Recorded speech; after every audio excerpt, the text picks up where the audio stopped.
Shalom, selamat pagi Ibu Bapak, saudara-saudara yang terkasih di dalam Tuhan. Mari bersama kita memulai hari ini dengan renungan singkat.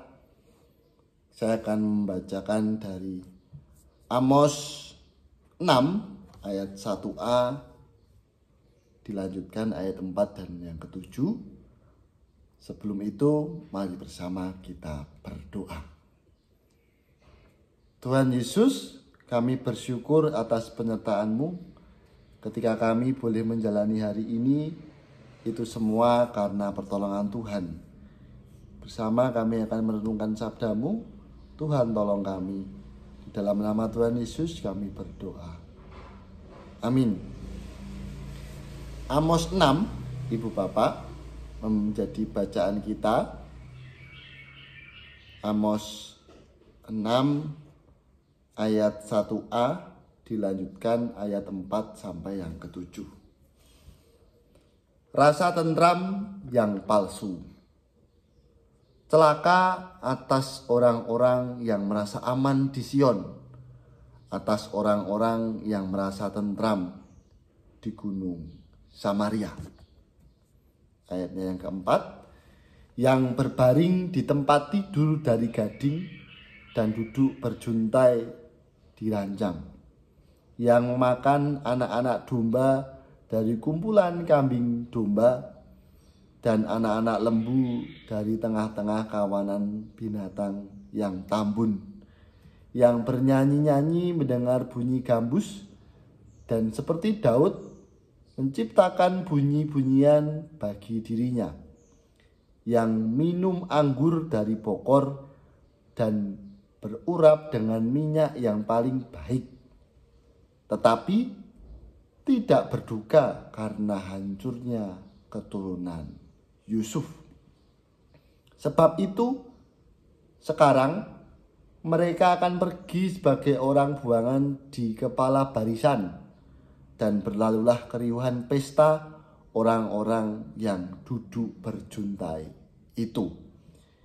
Demikian sabda Tuhan. Kita berbahagia ketika merenungkan sabda Tuhan dan melakukannya dengan setia. Waspada dalam kenyamanan, itu menjadi judul renungan kita. Bacaannya terambil dari Amos 6 ayat 1a, dilanjutkan ayat 4 sampai yang ke-7. Nabi Amos itu menegur umat yang hidup dalam kemewahan, duduk tenang di tempat tidur gading, makan dengan berlebihan, bernyanyi dan minum anggur dalam piala yang besar, tetapi tidak peduli pada penderitaan bangsa. Mereka larut dalam kenyamanan pribadi, seolah-olah keadaan sekitar bukan urusan mereka. Firman Tuhan mengingatkan kita bahwa hidup yang hanya mengejar kesenangan sendiri akan berakhir dengan hukuman. Kekayaan, kenyamanan, dan hiburan bukanlah masalah, tetapi menjadi dosa ketika membuat hati kita buta terhadap penderitaan orang lain, menjadi tidak peduli. Kita pun mudah jatuh dalam sikap yang serupa, merasa aman, nyaman, tetapi tidak peduli kepada mereka yang mengalami kesusahan. Padahal iman yang sejati mengajak kita berbagi dan memperhatikan mereka yang lemah. Pesan bagi kita jelas, jangan terlena oleh kenyamanan hidup hingga lupa pada tanggung jawab sosial kita.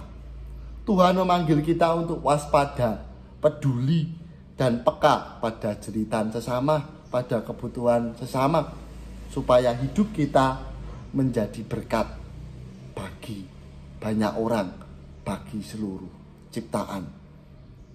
Amin. Mari kita berdoa.